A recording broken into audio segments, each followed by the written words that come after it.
Back in 2003, I used to receive some email chain containing many weird and old pictures that were supposed to show ghosts. I've never seen that before, so I was both scared and curiously attracted at the same time. I did a search on the web to find how to try to take some ghost pictures by myself, and I found a blog that gave me some advices. So one day I decided to ask my stepfather to lend me a digital camera. It was a Friday evening. We were in March or April. My friends and I used to hang out in a castle that belongs to the municipality. Yes, that town was awesome and that part of my life was priceless, where lots of kids from the town used to play music or just chill and play games with the community workers.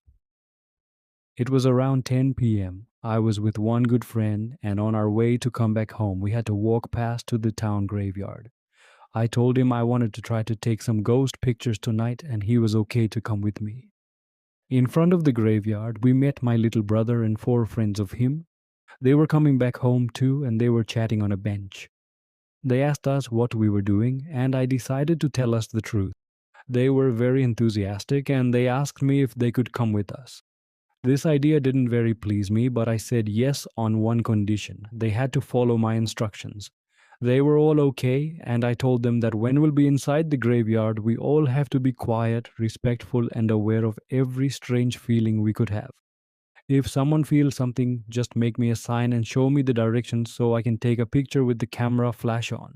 Then we all passed over the barrier and began to walk through the graveyard. The graveyard was divided into two parts, one old and creepy, and one recent and pretty normal. I decided to go to the old part because there were a lot of statues and paths surrounded by large fir trees. It was creepy by itself. We walked between the graves, through the paths. Everything around us was very scary, but after a while and some random pictures, nobody felt anything weird. So we decided to come back to the recent part, to go outside of the graveyard and come back home. On our way to the barrier, we were more relaxed and started to chat quietly and laugh a little bit. The pressure has faded away.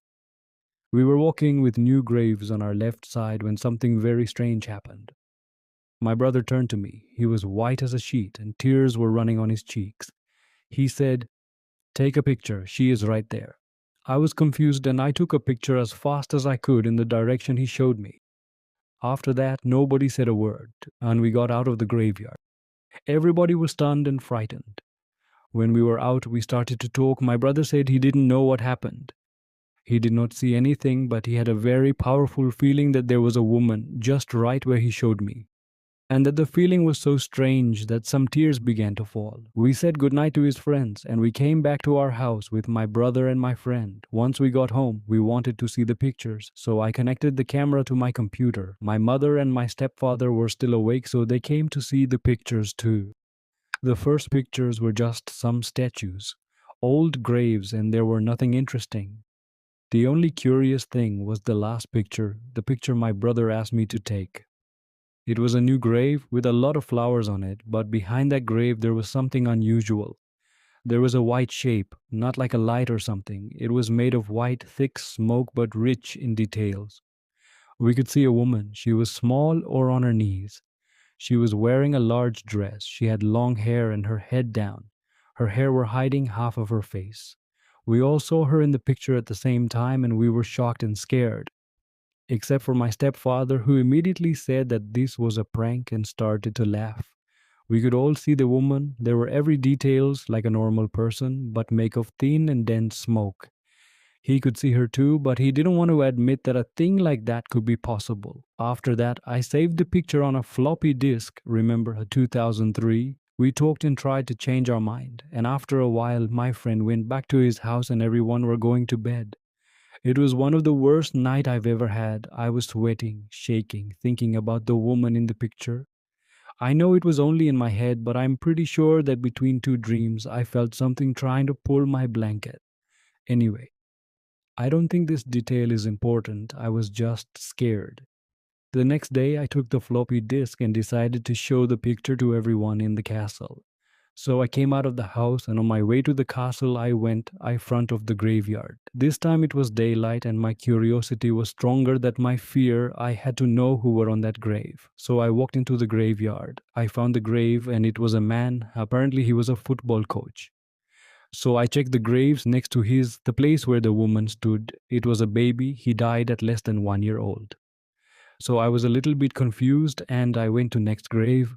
And then there was the creepiest thing. It was a woman who died the year before. Everyone in town knew her story because it was one of the most traumatic fact that happened last year's.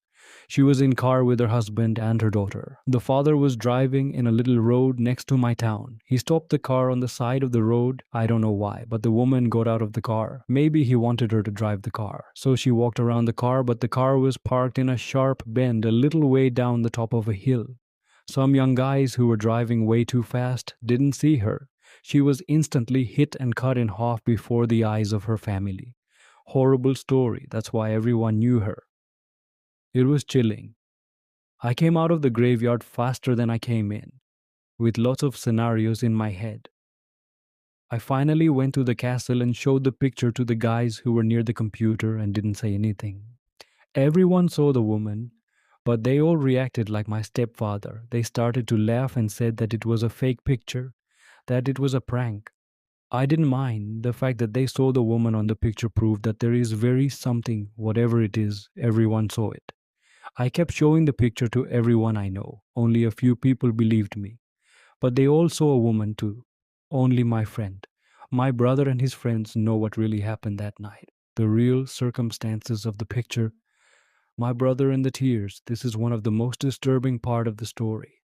I think you all want to see the picture, and I swear I want to show it to you too. But back in 2003, when I showed the picture to everyone with my floppy disk, I lent it to an ex girlfriend so she could show the picture to her family, but she never gave it back to me. I truly regret to be unable to keep showing this picture to everyone because it was the most accurate ghost or spirit picture I've ever seen, especially if you know what happened just before with my brother and who were in the graves where the shape was. Since that day, I'm truly convinced that there are things that we cannot explain. Whatever it is real. This story keep haunting me 18 years later.